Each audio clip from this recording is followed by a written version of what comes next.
est intéressante. On est en compagnie aujourd'hui du plus grand voyant de Toulouse. Il s'appelle Philippe Valdy. Bonjour Philippe. Bonjour Charlie. Alors je suis très heureux de vous recevoir ici sur nos ondes. Merci, merci. On a eu l'occasion de se rencontrer déjà. Et alors vous, ça fait combien de temps que la voyance est arrivée dans votre vie? Alors, elle est arrivée très jeune, c'est-à-dire à l'adolescence, quand j'étais encore au collège. Voilà, pardon. Et c'est un don de naissance que j'ai développé ensuite à l'âge adulte. Et je suis maintenant installé sur la place de Toulouse depuis 24 ans, bientôt 25 en fin d'année 2023. Alors comment ça se passe? Parce que par rapport à la voyance, vous travaillez avec les cartes. Comment ça se passe? Alors, je suis médium pur, c'est-à-dire je n'ai pas besoin de support pour travailler. Pour me connecter à une personne, j'ai besoin de son prénom, de sa date de naissance, que ce soit en consultation au cabinet ou éventuellement au téléphone. Et donc je me branche, enfin je me connecte à la personne, pardon. Et ensuite je travaille avec des tarots et des oracles. Donc pendant la consultation qui dure à peu près 3/4 d'heure, 1 heure, on est à échanger, mais à partager aussi avec des cartes. Parce que j'aime bien ça, ça implique la personne dans la consultation. Voilà. Sinon je suis capable de faire une consultation devant l'avenir de quelqu'un en 10 minutes, 1/4 d'heure, uniquement avec le prénom et la date de naissance. D'accord, d'accord.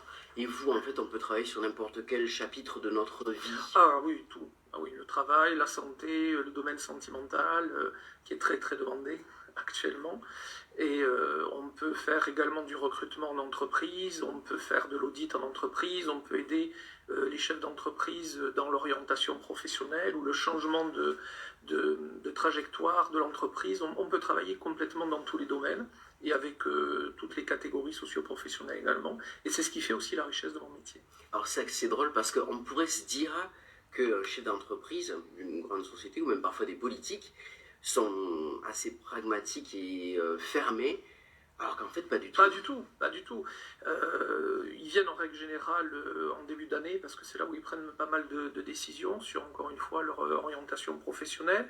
Mais non, les chefs d'entreprise, j'en ai beaucoup. Après, vous avez, encore une fois, toutes sortes de personnes qui viennent. Je peux avoir des gens du showbiz, du business, voilà. Et je travaille à l'international, c'est-à-dire que depuis 24 ans, j'ai des personnes qui ont muté, qui ont déménagé, etc.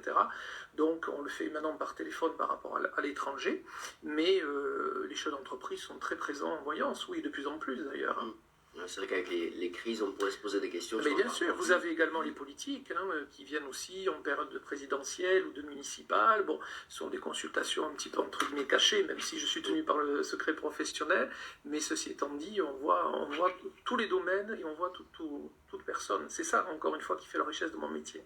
Alors, pour un domaine un petit peu pragmatique, on pourrait dire que, pareil, le fait d'avoir la personne en face, de pouvoir travailler avec elle, de pouvoir la voir de visu, c'est peut-être plus facile que par téléphone, alors que vous, en fait, c'est juste nom, prénom et boum. On me pose souvent la question, et alors 80% de ma clientèle préfère venir au cabinet, effectivement.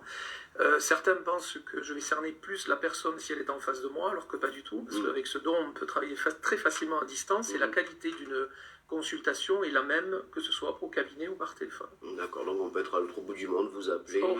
Ça arrive toutes les semaines, ça. Je le vois. Toutes les semaines. Alors 2023, c'est une nouvelle année qui se profile pour nous, Toulousains, nous, Français. Justement, donc là je vais faire appel à vous. Peut-être que justement vous avez vu nos confrères, notamment Stéphane Camin sur Énergie, qui est notre ami. D'ailleurs, je fais un petit coucou à Stéphane parce qu'on se voit régulièrement. Vos prédictions pour 2023 sur National, sur la France, au niveau, j'allais dire, le chapitre économique et le chapitre surtout social. Alors, je vais commencer par le social. C'est vraiment d'actualité, là. Ça a commencé à bouger hier. Sur Paris et même au niveau national, de par le retour un petit peu du mouvement des Gilets jaunes. On est sur une période de réforme de retraite et on va avoir beaucoup de manifestations là, dès ce début d'année, en opposition avec les décisions du gouvernement. Au niveau économique, moi je vois une année encore compliquée. Je prédirais que ça va être compliqué facilement encore jusqu'en 2025, pour ne parler que des 2 prochaines années. Donc il va falloir s'accrocher.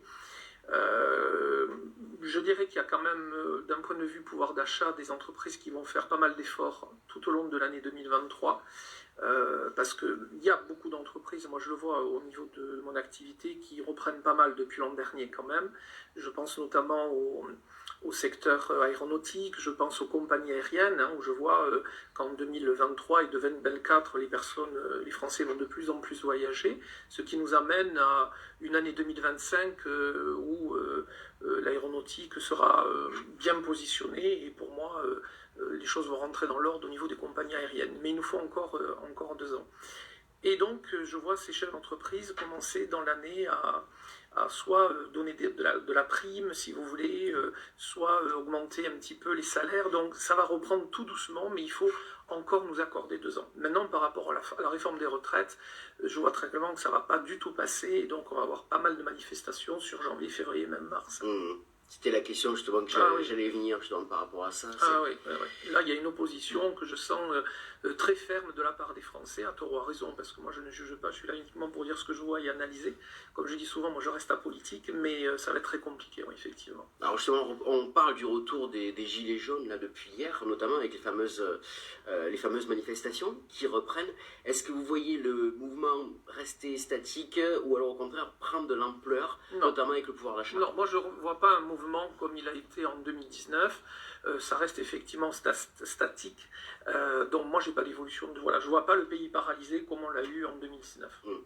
Et au niveau de l'inflation, est-ce que ça va continuer, d'après vous, à augmenter l'inflation? Au contraire, elle va se stabiliser? Non, pas de stabilité de l'inflation cette année, mais je vois encore une évolution pour ne parler que de ce premier semestre. Premier semestre. Oui. D'accord. Et au niveau politique, est-ce que ça va jouer sur l'échiquier politique? Pas vraiment. Non. Non, pas vraiment. Non. Je vois pas du tout de changement de ce côté-là. On va continuer à essayer de nous imposer certaines choses et après on fait ou on fait pas avec. Mais ceci étant dit, moi je vois pas de changement de ce côté-là. Et de toute façon, je ne vois pas de changement ou de remaniement ministériel jusqu'à la fin du mandat de M. Macron.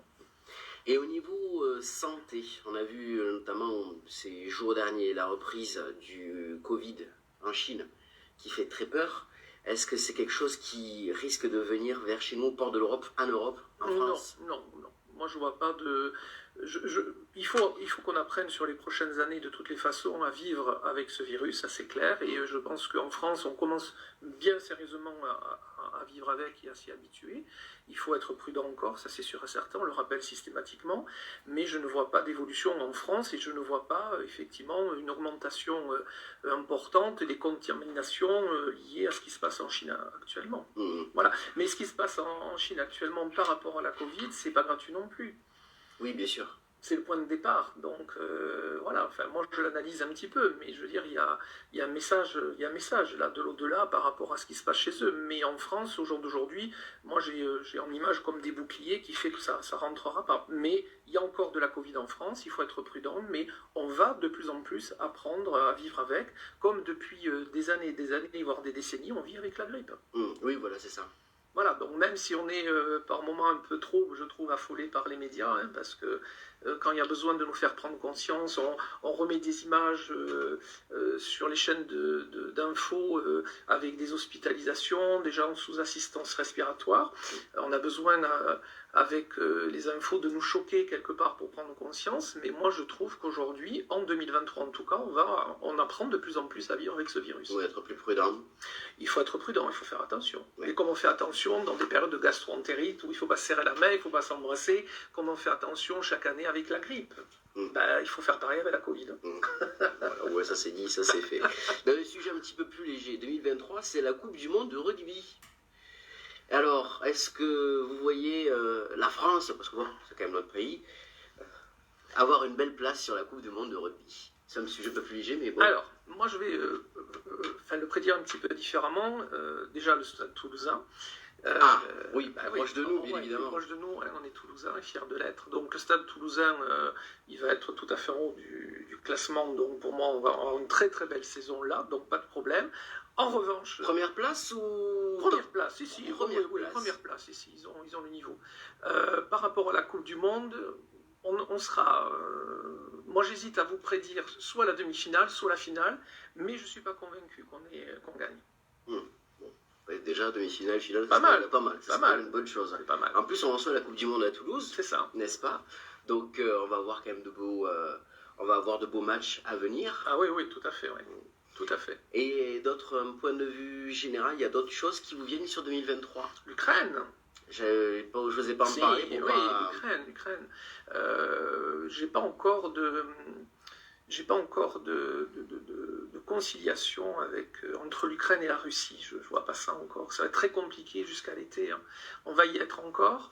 Alors, il y a quand même des rumeurs qui ont très fortement circulé cette semaine. J'y étais très attentif parce que c'est un petit peu ce que je ressens, où le président Poutine aurait des problèmes de santé, on parle d'un cancer, on a été dire qu'il était pratiquement en fin de vie, etc.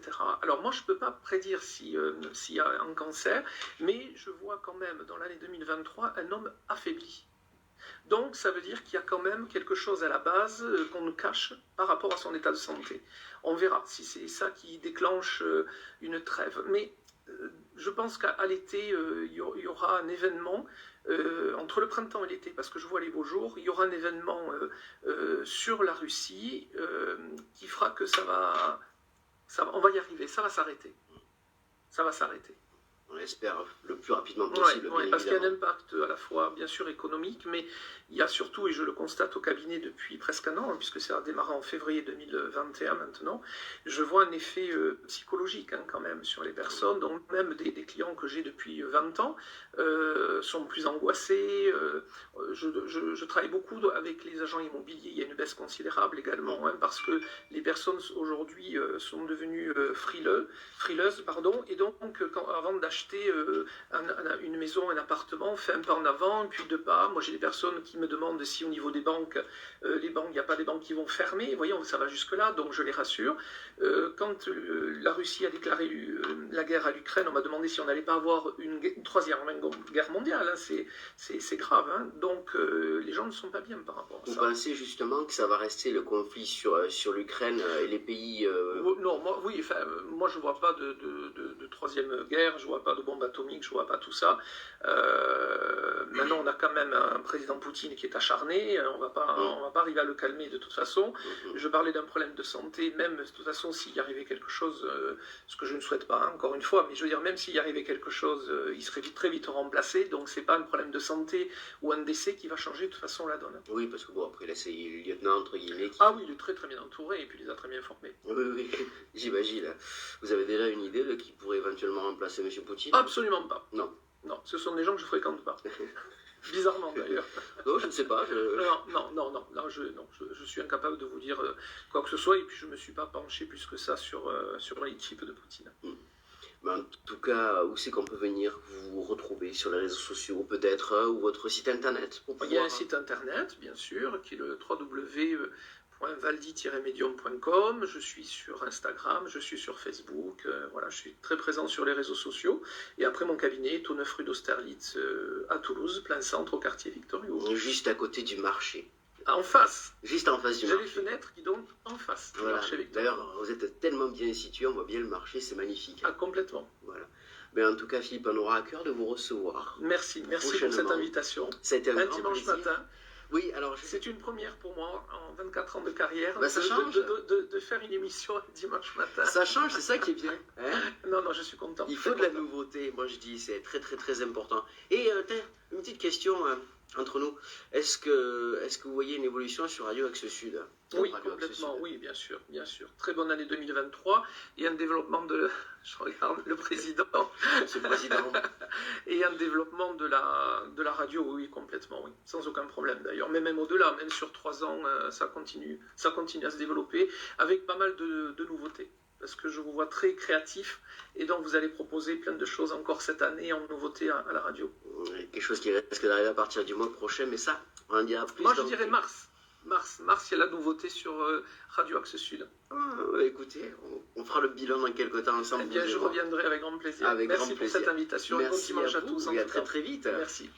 C'est le moment du changement de plateau. Merci à toutes celles et ceux qui nous suivent toutes les semaines. C'est un plaisir de vous retrouver ici en janvier 2023 pour notre émission Le Brunch, bien évidemment. On est avec celles